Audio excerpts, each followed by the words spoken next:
Sur les 5 ans, on va avoir beaucoup de programmation en fait, c'est notre domaine. Sur les 5 ans, on va explorer tous les domaines du numérique. Et ça va être de la programmation logicielle, ça va être un peu de réseau, de la sécurité, de jeux vidéo par exemple, et encore plein d'autres domaines. Le but c'est de toucher un peu à tout. Voilà, le but c'est de toucher à tout le numérique. Explorer tout le domaine, parce qu'aujourd'hui le domaine numérique c'est très vaste. Donc nous ce qu'on veut c'est que nos étudiants puissent s'adapter à n'importe quelle évolution du numérique, à n'importe quel domaine, pour être polyvalent et être une valeur ajoutée vraiment dans les entreprises. On aime dire à Epitech qu'on n'apprend pas un langage, mais on apprend à apprendre un langage. C'est pour pouvoir s'adapter en stage à n'importe quel langage, à n'importe quelle situation que nous demanderait un patron ou une entreprise. On est l'école de l'innovation, on se qualifie comme école de l'innovation informatique parce que tout au long des 5 ans, on va être amené à créer nos projets, à développer notre créativité et à voir aussi un peu ce qui se fait ailleurs parce qu'on va avoir des entreprises qui vont venir à l'école, qui vont faire des conférences pour qu'on s'ouvre un peu sur le monde d'entreprise, pour savoir qu'est-ce qui se fait dans l'entreprise, qu'est-ce qui pourrait nous intéresser, qu'est-ce qu'on pourrait apporter en plus. Quelque part, on est obligé d'innover puisque le numérique, il nous attend pas et chaque année qui passe, il évolue de plus en plus vite. Donc on est obligé de suivre et de pas juste rester à ce qu'on faisait il y a 10 ans. Je reviens sur le salon Métiers-Rama en tant que professionnel d'un jour pour présenter les métiers qui gravitent autour de l'univers de la communication digitale et du marketing digital. L'objectif étant de donner la possibilité aux jeunes et aux moins jeunes de découvrir des métiers qui sont extrêmement prometteurs et qui sont dans un secteur en très forte évolution.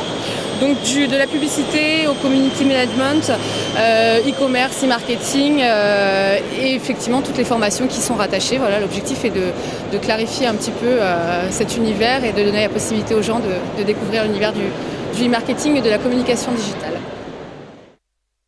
Je suis le président de l'association Project Conquerors, donc PCS, et en fait nous sommes là aujourd'hui pour présenter surtout la filière donc jeux vidéo, donc les gens peuvent choisir cette filière pour devenir un créateur de jeux vidéo et aussi parler de l'e-sport.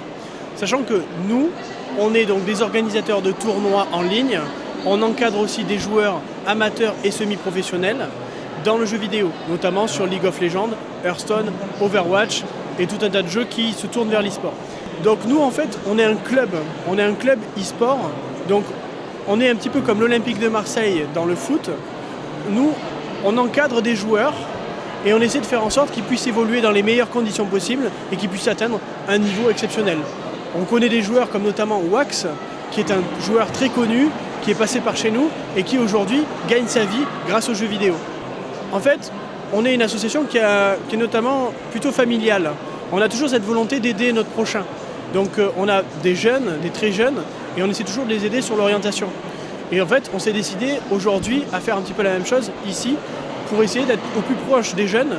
Et donc c'est pour ça qu'on est invité par Métiers-Rama pour parler de ça en fait. C'est une vraie mission d'orientation pour aider les jeunes à comprendre ce que c'est le jeu vidéo et notamment tout ce qui s'y apporte, tout ce qui y touche. Voilà. Et l'e-sport aussi.